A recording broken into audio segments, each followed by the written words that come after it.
ఇప్పటికే రేవంత్ రెడ్డి గవర్నమెంట్ ఏం చేస్తుందంటే ఈ ఆపరేటర్లు కానీ ఎవరెవరైతే ఈ సర్వేలో ఫీల్డ్లో ఉండాల్సిన ఫీల్డ్లోకి వెళ్ళి ప్రతి ఇంటికి వెళ్ళి వాళ్ళ యొక్క డేటా కలెక్ట్ చేసే ఈ ఆపరేటర్లందరికీ, ఆపరేటర్లు మీన్స్ ఉద్యోగస్తులే, ఆర్ లేదన్నా వీళ్ళు ఏమైనా రిక్రూట్ చేసుకుంటే వీళ్ళందరికీ ట్రైనింగ్ ఇస్తున్నారు. సమగ్ర ఇంటింటి కుటుంబ సర్వే రాష్ట్ర స్థాయి శిక్షణ కార్యక్రమం. సో ఆ కాపీ మన దగ్గర ఉంది ప్రస్తుతం మన తొలి వెలుగు చేతిలో. తెలంగాణ ప్రభుత్వం సామాజిక, ఆర్థిక, విద్య, ఉపాధి, రాజకీయ మరియు కుల సర్వే, సమగ్ర ఇంటింటి కుటుంబ సర్వే రాష్ట్ర స్థాయి శిక్షణ కార్యక్రమం. ఈ ఈ వీళ్ళకి ట్రైనింగ్ ఇచ్చే దాంట్లో భాగంగా దీన్ని మనం సంపాదించాం. అయితే ఇందులో ప్రధానంగా 56 ప్రశ్నలు అడిగారు మనల్ని, అంటే జనాన్ని. మీ ఇంటి దగ్గరికి వచ్చినప్పుడు ఇందులో ఉన్న ప్రశ్నలు మిమ్మల్ని అడగబోతున్నారనమాట. మీ కులం ఏంది, మీ ఇంట్లో కారు ఉన్నదా, బైక్ ఉన్నదా, మొత్తం పర్సనల్ డేటా కూడా ఉన్నది ఇందులో. మరి ఇంత సమాచారం దేనికన్నది గవర్నమెంటే చెప్పాలి. కానీ ఇది మిస్యూజ్ అయితే మాత్రం పెద్ద ప్రమాదం ఉంటుంది. ఇది మిస్యూజ్ కాకుండా చూడాల్సిన బాధ్యత ప్రభుత్వానిది. ఇప్పుడు ప్రతి ఎంపీడీఓ ఆఫీస్లో లాస్ట్ టైం కేసీఆర్ చేసిన రిపోర్ట్ మొత్తం ఉన్నది. ఆయన ఒకటే రోజులో మొత్తం సమగ్ర కుటుంబ సర్వే అని చేసిండు. అందులో అన్నీ ఉన్నాయి, కులం ఉన్నది, అన్నీ ఆయనకి ఏమున్నాయి, ఈయనకి ఏమున్నాయి, కేసులు ఏమున్నాయి, అది ఉన్నాయి, అన్నీ ఉన్నాయి. దాన్ని రాజకీయంగా వాడుకున్నాడు గతంలో. ఎవరెవరు లెక్కేంతో తెలిసి వాళ్ళకి తాయిలాలు ప్రకటించి ఎలక్షన్స్లో లబ్ధి పొందిండు. సరే, అది మూడోసారి సాధ్యం కాలే. సెకండ్ టైంకి ఆ ఈక్వేషన్ వర్కౌట్ అయింది. సో నేనేమంటున్నా, ఇది కూడా అట్లా కావద్దని మనం కోరుకుంటున్నాం. ఇందులో ప్రధానంగా నేను ఆ కాపీలో ఉన్న ఈ పేపర్స్ దాదాపు ఒక 56 పేజెస్ ఉంది. ఇందులో ఏ ప్రశ్నలు ఉన్నాయి ఏంటి అన్నది చాలా క్లియర్గా రాసిర్రు. ఇది ట్రైనింగ్, ఎవరికైతే ట్రైనింగ్ ఇస్తున్నారో వాళ్ళ చేతిలో ఉన్న కాపీ ఇది. ముందు మాట, శాసనసభ చేసిన తీర్మానం, ప్రభుత్వ ఉత్తర్వు కాపీ, సర్వే ఉద్దేశం ఏంటి, జిల్లా కలెక్టర్ యొక్క పాత్ర ఏంటి, అండ్ మరియు జిల్లా కలెక్టర్ బాధ్యతలు ఏంటి, ఆ సర్వేలో ఏమేమి క్వశ్చన్స్ ఉన్నాయి, షెడ్యూల్ ఏంటి, ఏమేమి క్వశ్చన్స్ మనం ఇంటికి వెళ్తే జనాన్ని అడగాలి, ఈ క్వశ్చన్స్ అన్నీ ఉన్నాయి. ఆ షెడ్యూల్, ఆ ప్రశ్నావళి నింపడానికి సూచనలు ఏంటి, సూచనలు ఎవరికి, ట్రైనింగ్ సిబ్బందికి. ఆ సిబ్బందే కదా, ఆయన వీళ్ళు అడుగుతూ ఉంటారు, ఆయన చెప్తూ ఉంటాడు. సో అది ఎట్లా నింపాలి అని ట్రైనింగ్ ఇస్తున్నారు అనమాట. ఇట్లా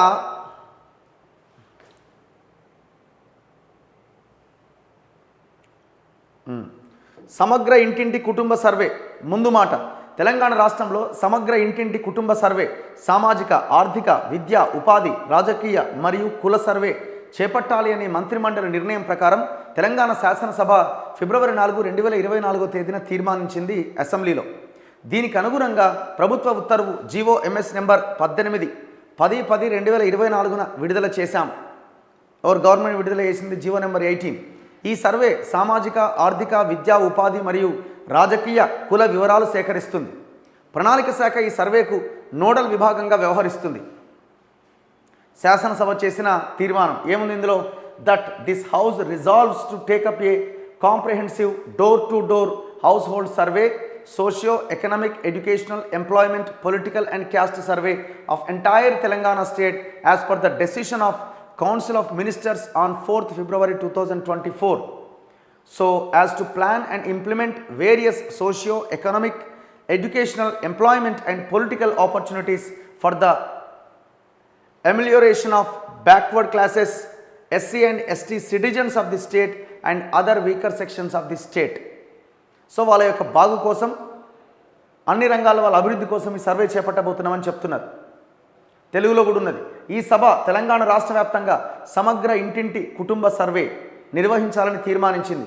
2024 ఫిబ్రవరి 4వ తేదీన మంత్రిమండలి చేసిన నిర్ణయానికి అనుగుణంగా రాష్ట్రంలోని వెనుకబడిన తరగతుల, షెడ్యూల్డ్ కులాలు, షెడ్యూల్డ్ తెగల మరియు ఇతర బలహీన వర్గాల అభ్యున్నతికి అవసరమైన సామాజిక, ఆర్థిక, విద్యా, ఉపాధి మరియు రాజకీయ అవకాశాలు మెరుగుపరిచే ప్రణాళికలు తయారు చేసి అమలు చేయడానికి ఈ సర్వే చేపట్టబడుతున్నది. ప్రభుత్వ ఉత్తర్వు జీవో కాపీ కూడా ఇందులో ఉన్నది చాలా క్లియర్గా. ట్రైనింగ్ ఇచ్చే వాళ్ళకి ఇదంతా ఒక క్లారిటీ అనమాట. రేపొద్దున ఆయన ఎందుకు వచ్చినా ఆయన ఇంటికని అడిగిండు అనుకో, ఎవరన్నా తెలుసునో తెలియకనో ఏదో, లేదయ్యా ఇది ఫలానా జీవో ఇచ్చింది, గవర్నమెంట్ అసెంబ్లీలో ఆమోదించింది, ఈ రకంగా దీనికోసం అని తెలవాలి కదా ఒక ఇంటికి పోయినప్పుడు. సో అట్లా వీళ్ళందరికీ ట్రైనింగ్ ఇస్తున్నారనమాట. ఇక జీవో ఎంఎస్ నెంబర్ 18 10/10/2024 ఈ జీవో వచ్చింది, మనందరికీ తెలిసిన విషయమే. అసలు ఈ సమగ్ర ఇంటింటి కుటుంబ సర్వే ఉద్దేశం ఏంటి? ఈ సమగ్ర సర్వే యొక్క ప్రధాన ఉద్దేశం గవర్నమెంటే చెప్తుంది ఈ మాట. రాష్ట్రంలోని వెనుకబడిన తరగతుల, షెడ్యూల్డ్ కులాల, షెడ్యూల్డ్ తెగల మరియు ఇతర బలహీన వర్గాల అభ్యున్నతి కోసం వివిధ సామాజిక, ఆర్థిక, విద్యా, ఉపాధి మరియు రాజకీయ అవకాశాలను మెరుగుపరచడానికి తగిన ప్రణాళికలు రూపొందించి వాటిని అమలు చేయడం కోసం. ఈ సర్వే ద్వారా సేకరించిన సమాచారం ప్రభుత్వానికి సరైన నిర్ణయాలు తీసుకోవడంలో సహాయపడుతుంది మరియు సమాజంలోని అన్ని వర్గాల అభివృద్ధికి దోహదపడుతుంది. జిల్లా కలెక్టర్ యొక్క పాత్ర మరియు బాధ్యతలు. ఎన్యూమరేటర్ల మరియు సూపర్వైజర్లను గుర్తించాలి. ఎవరు? కలెక్టర్లు. ఈబీ మ్యాప్లను అప్డేట్ చేయాలి. ఎన్యూమరేటర్ మరియు సూపర్వైజర్లకు ఎన్యూమరేషన్ బ్లాక్ల కేటాయించాలి. అంటే ఈ ఎన్యూమరేటర్లు ఆయా బ్లాక్ ఆ పరిధిలో ఉన్న జనానికి యొక్క సమాచారం సేకరిస్తారన్నట్టు. వాటిని ఈబీ మాప్లను అప్డేట్ చేయాలి. జిల్లా మరియు మండల నోడల్ అధికారుల నియామకం. ఇదంతా కలెక్టర్ బాధ్యత. ఎన్యూమరేటర్ల మరియు సూపర్వైజర్లకు శిక్షణ ఇవ్వాలి. షెడ్యూల్డ్ స్టిక్కర్లు, ఎన్యూమరేటర్ మార్గదర్శకాలు ముద్రించడం మరియు స్టేషనరీ ఏర్పాటు, ఇండ్ల జాబితా ప్రక్రియ, సర్వే నిర్వహణ, షెడ్యూల్డ్ల డేటా ఎంట్రీ, ఎన్యూమరేటర్లకు అందించవలసిన స్టేషనరీ సామాగ్రి, ఎన్యూమరేటర్కి ఇవ్వాల్సిన సమాచార గోప్యత సూచనలు. సో ఇప్పుడు ఒక ఊరికి పోయిండు, ఒక ఎన్యూమరేటరు ఒక 10 ఇండ్లు ఇస్తే ఆ 10 ఇండ్ల డేటా కలెక్ట్ చేసిండు. ఎడబడతాడ పడేయడానికి వీల్లేదు, ఎందుకంటే అది పర్సనల్ డేటా కూడా ఉంది అందులో. సో అందుకే మీరు బాధ్యులు అవుతారు రేపు అని ఎన్యూమరేటర్లు కూడా గట్టిగా చెప్తారు అన్నట్టు. సో ఇది మొత్తం కలెక్టర్ బాధ్యత. ఆయన మీద 11 అంశాలు ఉన్నాయి. ఎన్యూమరేటర్లు మరియు సూపర్వైజర్లను ఎట్లా గుర్తిస్తారు? సర్వేను సమర్థవంతంగా నిర్వహించడానికి అర్హత పొందిన వ్యక్తులను ఎంపిక చేయాలి మరియు వారికి తగిన శిక్షణ ఇవ్వాలి. గ్రామ, మండల, జిల్లా స్థాయిలో సంబంధిత ప్రభుత్వ శాఖల అధికారులను ఎంపిక చేయాలి. సిఆర్పీలు, కాంప్లెక్స్ రీసోర్స్ పర్సన్ మరియు గెస్ట్ టీచర్ల సేవలు కూడా తీసుకోవచ్చు. సెన్సస్ డైరెక్టర్ నుంచి ప్రస్తుతం ఉన్న ఎన్యూమరేషన్ బ్లాక్ మ్యాప్ తీసుకోవాలి. ప్రస్తుతం ఉన్న ఈబీ మ్యాప్లను అప్డేట్ చేయాలి. లేనిచో కొత్త వాటిని తయారు చేయాలి. ఒక ఈబీలో 175 వరకు కుటుంబాలుంటే అదే ఈబీని కొనసాగించాలి. 175 కంటే ఎక్కువ కుటుంబాలు కలిగిన ఈబీలను మెరుగైన నిర్వహణ కోసం చిన్న చిన్న యూనిట్లుగా విభజించాలి. ఇప్పుడు ఈ ఎన్యూమరేటర్ బ్లాక్స్ని డివైడ్ చేస్తారు. ఆ ఎన్యూమరేటర్ బ్లాక్స్కి ఈ ఎన్యూమరేటర్లు వెళ్ళాలి. ఒక ఎన్యూమరేటర్ బ్లాక్లో 175 ఫ్యామిలీస్ ఉంటాయి అన్నమాట. 175 ఉండొచ్చు, అంతకంటే ఎక్కువనే అనుకోండి. 175 కుటుంబాల కంటే ఎక్కువనే అనుకోండి. ఒక బ్లాక్లో వాళ్ళని డివైడ్ చేస్తారు. ఉదాహరణకు ఒక ఈబీలో 250 కుటుంబాలు ఉన్నాయి అనుకుందాం. వాటిని 150 మరియు 100 గ్రూపులుగా విభజించి మొదటి గ్రూపును ఏగా మరియు రెండో గ్రూపును బీగా కేటాయించండి. ఇప్పుడు ఫర్ ఎగ్జాంపుల్ ఒక బ్లాక్లో 250 కుటుంబాలు ఉన్నాయి. దీన్ని ఎట్లా డివైడ్ చేయాలి? మ్యాక్సిమం ఎంత ఉండాలి? 175 ఉండాలి. అందుకే 150 ఒక బ్లాకు, 100 ఒక బ్లాక్. ఉదాహరణకు ఒక ఈబీ కోడ్ ఈబీ 4017 అయితే మొదటి 150 కుటుంబాలకు 1042/A వేయాలి. మిగతా 100 కుటుంబాల కోడ్ 4012/Bగా ఇవ్వాలన్నట. ఇప్పుడు అంటే మనం ఇప్పుడు సర్వే నెంబర్ 11 ఉంది, అది 5 ఎకరాలు ఉంది, 2.5 ఎకరాలు ఉంది. డివైడ్ చేయాలనుకో పార్ట్గా డివైడ్ చేస్తాం కదా, అట్లా A/B లాగా ఇక్కడ కూడా కోడ్ ఇవ్వాలన్నమాట. ఎన్యూమరేటర్ మరియు సూపర్వైజర్లకు ఈబీల కేటాయింపు. ఎన్యూమరేటర్లు మరియు సూపర్వైజర్లకు నిర్దిష్ట ఎన్యూమరేషన్ బ్లాక్లు కేటాయించాలి. ప్రతి 10 ఈబీలకు ఎన్యూమరేటర్ల డేటా సేకరణను పర్యవేక్షించడానికి ఒక సూపర్వైజర్ నియమించాలి. ఇదంతా కలెక్టర్ చేయాలి. ఒక ఎన్యూమరేటర్ బ్లాక్కి 175 కుటుంబాలు మ్యాక్సిమం. ఒకవేళ బ్లాక్లో ఎన్యూమరేటర్ కుటుంబాలు ఎక్కువగా ఉంటే దాన్ని 2 భాగాలుగా డివైడ్ చేయాలి, 175కి మించకుండా. దాని తర్వాత ప్రతి 10 బ్లాకులకు ఎన్యూమరేటర్ బ్లాకులకు 175 మందితో కూడిన ఒక్కొక్క ఎన్యూమరేటర్ బ్లాకు 10 బ్లాకులకు ఒక సూపర్వైజర్ ఉంటాడు. ఎన్యూమరేటర్ ఏం చేయాలి? సర్వేలు నిర్వహించాలి. తమ కేటాయించిన అన్ని కుటుంబాల డేటా సేకరించాలి. డేటా సరైనది మరియు పూర్తిగా సేకరించబడింది అని నిర్ధారించాలి. సూపర్వైజర్ ఏం చేస్తాడు? ఎన్యూమరేటర్ సేకరించిన డేటాలో 10% ర్యాండమ్ కుటుంబాలు ఎంచుకొని ఆ ఇండ్లు సందర్శించి ఆ డేటాను మరలా తనిఖీ చేయాలి. ఇప్పుడు నేను ఒక ఎన్యూమరేటరు ఒక 175 కుటుంబాల డేటా ఇచ్చిన ఎవరికి? సూపర్వైజర్కి. సార్ ఇది అని ఆయన ఏం చేయాలి? 175లో ఒక 10 కుటుంబాలు సెలెక్ట్ చేసుకొని మళ్ళీ పోవాలిన ఎవరు? సూపర్వైజర్ పోయి డేటా కరెక్ట్ ఉందా లేదా, సరిగ్గా లేదనుకో మళ్ళీ మొత్తం చేయించాలి. ఇట్లా ఎన్యూమరేటర్ పనితీరును పర్యవేక్షించాలి. సర్వే ప్రక్రియలో మార్గదర్శకం మరియు సహాయం అందించాలి. జిల్లా మరియు మండల నోడల్ అధికారుల నియామకం. జిల్లా నోడల్ అధికారిగా అదనపు కలెక్టర్ని నియమించాలి.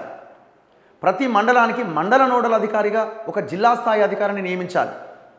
జిల్లా మరియు మండల స్థాయిల్లో సర్వే కార్యకలాపాలు సమర్థవంతంగా సమన్వయపరచాలి మరియు అమలు చేయాలి. వీళ్ళు నోడల్ అధికారులను డేటా నిర్వహణ మరియు కమ్యూనిటీ ఎంగేజ్మెంట్లో అనుభవం ఆధారంగా నియమించాలి. జనగణన లేదా ఇలాంటి పెద్ద స్థాయి సర్వేల్లో గత అనుభవం ఉన్న వారికి ప్రాధాన్యత ఇవ్వాలి. తమ ప్రాంతాల్లో సర్వే ప్రక్రియ పర్యవేక్షించాలి. రాష్ట్ర అధికారులతో మరియు ఫీల్డ్ టీంల మధ్య సమన్వయం చేయాలి. ఎన్యూమరేషన్ ప్రక్రియలో తలెత్తే సమస్యలు పరిష్కరించాలి. సందేహాలు నివృత్తి చేయాలి. ఇదంతా నోడల్ ఆఫీసర్లు చేస్తారు. నోడల్ ఆఫీసర్లు జిల్లాలు ఉంటారు, మండల స్థాయిలో కూడా ఉంటారు. శిక్షణ ప్రక్రియ. 5వది, ప్రతి జిల్లా నుంచి 5 మరియు జిహెచ్ఎంసీ నుంచి 10 మంది అధికారులను ట్రైనర్స్ ఆఫ్ ట్రైనర్స్ టీఓటీగా ఎంపిక చేయాలి. గుర్తించిన టీఓటీ కోసం రాష్ట్ర స్థాయిలో జరిగే సమగ్ర శిక్షణ కార్యక్రమానికి హాజరు కావాలి. ఎవరు ఈ టీఓటీ? ఇప్పుడు ఇదంతా టీఓటీ వాళ్ళ ఈ సమగ్ర శిక్షణలో వీళ్ళు కూడా ఉన్నారనమాట. టీఓటీలు ఎవరు? Trainers of trainers. జిల్లా నుంచి 5, జిహెచ్ఎంసీ నుంచి 10 మంది, వీళ్ళంతా అధికారులే. ప్రతి టీఓటీ 5 మండలాల్లోని శిక్షకులకు శిక్షణ ఇచ్చే బాధ్యత తీసుకోవాలి. ఇప్పుడు ఈ టీఓటీలు ఇప్పుడు నేను చెప్తున్న ఈ సమగ్ర శిక్షణ దాంట్లో ట్రైనింగ్ తీసుకోవాలి. ఈ టీఓటీ ఏం చేయాలి? పోయి ఒక్కొక్క టీఓటీ 5 మండలాలు తిరగాలి. 5 మండలాల్లో అక్కడున్న వాళ్ళకి శిక్షణ ఇవ్వాలి. అట్లా ప్రతి మండల స్థాయి శిక్షకులు మండలంలో గరిష్టంగా 50 మంది ఎన్యూమరేటర్లకు శిక్షణ ఇవ్వాలి. టీఓటీ ఏమో మండలానికి ఎక్కడ 5 మండలాల దగ్గరికి పోయి వాళ్ళకి శిక్షణ ఇస్తాడు. ఆ 5 మండలాల్లో శిక్షణ తీసుకున్న టీఓటీల ద్వారా శిక్షణ తీసుకున్న వాళ్ళు ఏం చేయాలా? మండల స్థాయిలో ఉన్న ఇంకొంతమందికి ఇంకొక 50 మందికి ఎన్యూమరేటర్లు ఎవరైతే ఉంటారో అంటే ఇంటింటికి పోయే వాళ్ళకి శిక్షణ ఇవ్వాలి. ప్రతి శిక్షణలోనూ కింది స్థాయికి అందించవలసిన ముఖ్యమైన అంశాలపైన ఎక్కువగా ప్రాధాన్యత ఇవ్వాలి. ఫారంలు, మార్గదర్శకాల ముద్రణ, స్టేషనరీ అన్నీ అవసరమైతే కదా. పెన్ను కావాలి, పెన్సిల్ కావాలి, రబ్బర్ కావాలి, పేపర్ కావాలి, ఇవన్నీ ఉంటాయి. వాళ్ళకి వాటర్ బాటిల్ ఇవ్వాలి, ఉత్తగానే తిరగరు కదా. ఇవన్నీ ఉంటాయి. ఇవన్నీ కూడా కలెక్టర్ల బాధ్యత. ఇదంతా జిల్లాలకు అందించబడిన సాఫ్ట్ కాపీ పీడిఎఫ్ ఉపయోగించి ఫారంలను, మార్గదర్శకాల కాపీలను అవసరమైన వాటికన్నా 5% అదనంగా ముద్రించాలి. ఇప్పుడు ఆ పీడిఎఫ్ మనకి ఇస్తారు, అందులో డేటా ఎంట్రీ చేస్తాం. అవన్నీ ఏం చేయాలా? ప్రింటౌట్ తీసుకోవాలి. ఆ ప్రింటౌట్లు ఎన్ని తీసుకోవాలా? 100 కుటుంబాలు ఉన్నాయనుకోండి, ఇంకొక 5% ఎక్స్ట్రా తీసుకోవాలి. అంటే ప్రతి 100కి ఇంకొక 5 ఎక్కువ ముద్రించుకోవాలి. ఒకవేళ సడన్గా ఏదైనా మిస్టేక్ అయింది, అంత గజిబిజి అయింది, దాన్ని తీసేసి ఇంకోటి వాడాలి. సర్వే ఎలా నిర్వహించాలి, డేటా ఎలా సేకరించాలి మరియు సాధారణ సమస్యలను ఎలా పరిష్కరించాలి అనే విషయాలపైన వివరమైన ఎన్యూమరేటర్కు సూచనలు ఇవ్వాలి. గోప్యత మరియు నైతిక ప్రమాణాలపైన ప్రత్యేక దృష్టి పెట్టాలి. ప్రతి ఎన్యూమరేటర్కు అవసరమైన స్టేషనరీని, పెన్ను కానీ, పెన్సిల్ కానీ, ఎరేజర్ కానీ, షార్ప్నర్ కానీ, మార్కర్ కానీ, ప్యాడ్ కానీ, క్యారింగ్ ఫోల్డర్ కానీ అవన్నీ ఇవ్వాలి. ఎవరికి? ఎన్యూమరేటర్కి, ఇల్లులు తిరిగే ఎన్యూమరేటర్కి. గోప్యత మరియు నైతిక ప్రమాణాలపైన ప్రత్యేక దృష్టి పెట్టాలి. ఈయన ఎన్యూమరేటర్గా ఇల్లు తిరిగి ఫలానా ఆయనకి 20 ఎకరాలు రాసిందా అంటే ఆయనకి ఎక్కడదా అంటే ఏం గాడైనా ఉందటని ఆయన ఇంటికి ఈయనకి చూపించింది అనుకో, లొల్లి అవుతుంది. సో ఎన్యూమరేటర్ అయినట్టు ఆయన చాలా జాగ్రత్తగా ఉండాలి. ఏమాత్రం డేటా లీక్ చేసి ఆయన మీద చర్యలు తీసుకోవాలి. ఇదంతా కలెక్టర్ బాధ్యత. గమనిక: హౌస్ లిస్టింగ్ షీట్ మరియు సర్వే షెడ్యూళ్లను లీగల్ సైజ్ పేపర్ మీద ప్రింట్ చేసినట్లయితే ఎన్యూమరేటర్ సమాచారాన్ని నింపడానికి అనువుగా ఉంటుంది. లీగల్ అంటే LG పేపర్ ఏదో అంటారు కదా, A4 సైజ్ కాకుండా ఇంకొకటి కొంచెం పెద్దగా ఉంటుంది దాని మీద. ఇండ్ల జాబితా, హౌస్ లిస్టింగ్ ప్రక్రియ. ఎన్యూమరేషన్ బ్లాక్లలోని అన్ని కుటుంబాలను ఖచ్చితంగా నమోదు చేయాల్సిందే. ఎన్యూమరేటర్లు వారికి కేటాయించిన EBలో అంటే ఎన్యూమరేషన్ బ్లాక్లో ప్రతి కుటుంబాన్ని క్రమ పద్ధతిలో జాబితా తయారు చేయాలి. ప్రతి ఇంట్లో నివసించే వారి సంఖ్యను నిర్ధారించాలి. ఎంతమంది ఉంటున్నారో తప్పకుండా రాయాలి. ప్రతి కుటుంబానికి సంబంధించిన ప్రాథమిక సమాచారం సేకరించాలి. ప్రాథమిక సమాచారం అంటే ఏ ఇంటికి పోయినావు, ఆ ఇంటి నెంబర్ ఏంది, ఆ ఇంటి యజమాని పేరేంటి, ఇలాంటి వివరాలన్నీ ఫారంలో నమోదు చేయాలి. హౌస్ లిస్టింగ్ అయిన వెంటనే వివరాలు నింపిన స్టిక్కర్ని ఇంటి గోడ మీద అతికించాలి. మొత్తం అయిపోయింది, రాసుకున్నాం, అంతా అయిపోయిన తర్వాత ఆ స్టిక్కర్ ఇంటి గోడ మీద అంటించాలట. అంటే ఈయన ఇల్లు మొత్తం డేటా తీసుకున్నాం అన్నట్టు. సర్వే నిర్వహణ. ఎన్యూమరేటర్లు మార్గదర్శకాలను అనుసరించి సర్వే నిర్వహించాలి. ఎన్యూమరేటర్లు ప్రతి ఇంటిలోని వారితో గౌరవంగా హుందాగా వ్యవహరించాలి, ఇష్టం వచ్చినట్టు చేయొద్దు. ఈ సర్వే యొక్క ప్రధాన ఉద్దేశం పైన ప్రజలకు పూర్తి స్థాయిలో అవగాహన కల్పించాలి. తయారు చేయబడిన ప్రశ్నావళిని ఉపయోగించి సమాచారం సేకరించాలి. ప్రతి ఇంటి నుంచి స్పష్టత కలిగిన మరియు నిజాయితీతో కూడిన సమాధానాలు రాబట్టాలి. సూపర్వైజర్లు ఫీల్డ్లో ఎన్యూమరేటర్ల పనితీరును పర్యవేక్షించి అవసరమైన సహాయాన్ని అందించాలి మరియు వారి సందేహాలను నివృత్తి చేయాలి. ఎదురయ్యే సవాళ్లను చర్చించడానికి మరియు ఉత్తమ పద్ధతులను పంచుకోవడానికి రెగ్యులర్ డీబ్రీఫింగ్ సెషన్లు నిర్వహించాలి. ఇప్పుడు ఎట్లుంటారు, ఒకరేమో ఈనంగానే అర్థం చేసుకుంటారు, ఒకరు 10 సార్లు చెప్పినా అర్థం కాదు, 11వ సారికి అర్థమవుతుంది. అట్లా ఎప్పటికప్పుడు దాని మీద ప్రాక్టికల్గా సెషన్స్ తీసుకుంటూ ఉండాలి. ఫారంల డేటా ఎంట్రీ కొరకు నిష్ణాతులైన ఆపరేటర్లను గుర్తించాలి. ఈ ఆపరేటర్లకు సమర్థవంతమైన శిక్షణ ఇవ్వాలి. డేటా ఎంట్రీ కొరకు తగినన్ని కంప్యూటర్లు, ఇతర అవసరమైన సామాగ్రిని సమకూర్చుకోవాలి. డేటా ఎంట్రీ ప్రక్రియలో ఎటువంటి లోటుపాట్లు తప్పిదాలు లేకుండా శ్రద్ధగా నిర్వహించాలి. ఎన్యూమరేటర్లు తన ఫారములు నిర్దేశిత డేటా ఎంట్రీ సెంటర్లలో ఆపరేటర్లతో ఎంటర్ చేయించాలి. డేటా నాణ్యత నిర్దేశించడానికి నిరంతరంగా పర్యవేక్షించాలి. డేటా విశ్లేషణ మరియు నివేదికల కోసం డేటా ఎంట్రీని నిర్దిష్ట కాలంలో పూర్తి చేయాలి. నెక్స్ట్, ఎన్యూమరేటర్కు అందించవలసిన స్టేషనరీ సామాగ్రి. రాయడం కోసం ఒక ప్యాడ్ ఇవ్వాలి. అన్నీ ప్రతిదీ ఉంటుంది కదా, ఇప్పుడు వాళ్ళు ట్రైనింగ్ ఇచ్చినప్పుడు అన్నీ ఉంటాయి. రాయడం కోసం ఒక ప్యాడ్ ఇవ్వాలి. ఎవరికి? ప్రతి ఇంటికి పోయే ఎన్యూమరేటర్కి రాయడం కోసం ఒక ప్యాడ్ ఇవ్వాలి, పెన్సిల్ ఇవ్వాలి, ఒక బాల్ పాయింట్ పెన్ ఇవ్వాలి, బ్లూ కలర్ పెన్ను, ఒక CD మార్కర్ ఇవ్వాలి, ఒక ఎరేజర్ ఇవ్వాలి అంటే రబ్బర్ తుడిచేది, ఒక పెన్సిల్ అండ్ షార్ప్నర్ ఇవ్వాలి, పెన్సిల్ చెప్తాందుకు ఒక క్యారింగ్ ఫోల్డర్ ఇవ్వాలి, పట్టుకుంటుంది అంటే ఆ పేపర్లు అవి పట్టుకుంటానికి ఫోల్డర్ ఇవ్వాలి. ఇవన్నీ ఎన్యూమరేటర్ ఇవ్వాలి. ఎన్యూమరేటర్కి ఇవ్వాల్సిన సమాచార గోప్యత సూచనలు ఇది అత్యంత కీలకమైన పాయింట్. ఎందుకంటే నేను ఇంతకుముందు చెప్పిన కదా, సమాచారం ఒక ఇంటికి పోయిన తర్వాత ఈ ఇంటిది ఆ ఇంటికి, ఆ ఇంటిది ఈ ఇంటికి ఊరంతా పెడితే అది పెంట అవుతుంది. ఇది చాలా ఇంపార్టెంట్ విషయం. అండ్ సేకరించిన సమాచారం ఎక్కడా కూడా మిస్యూజ్ కాకూడదు. పొరపాటున మిస్యూజ్ అయితే ప్రమాదమే.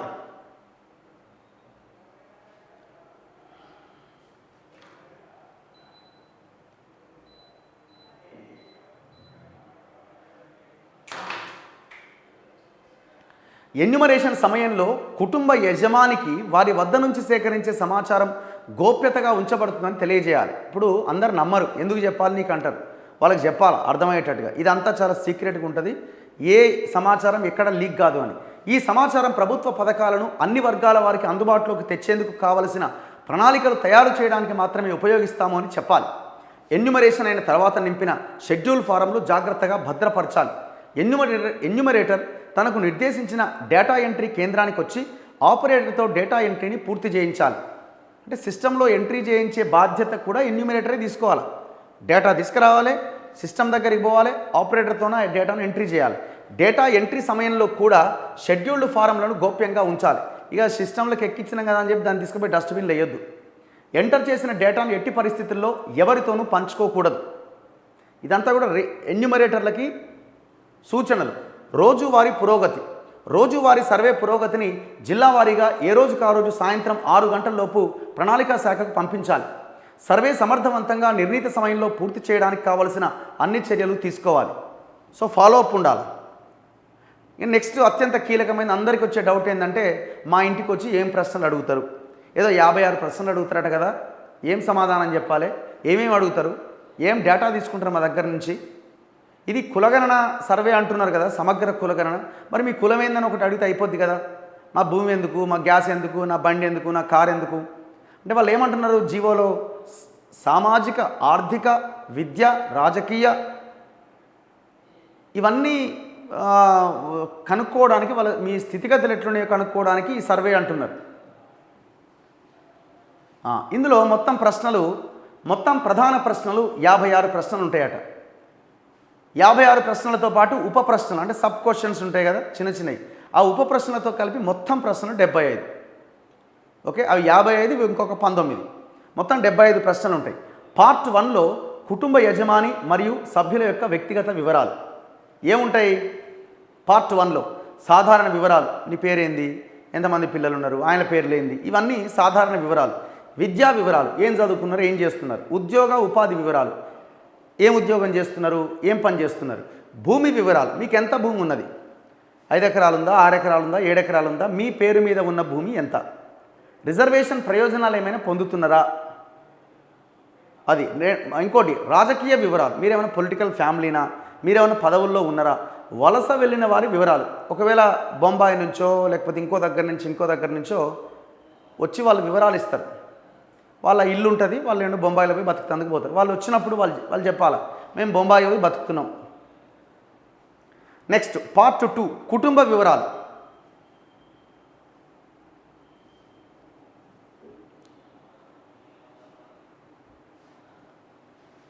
మనకు వచ్చిన పేపర్ కట్ అయిందా? సరే, ఇగో ఇట్లుంటుంది.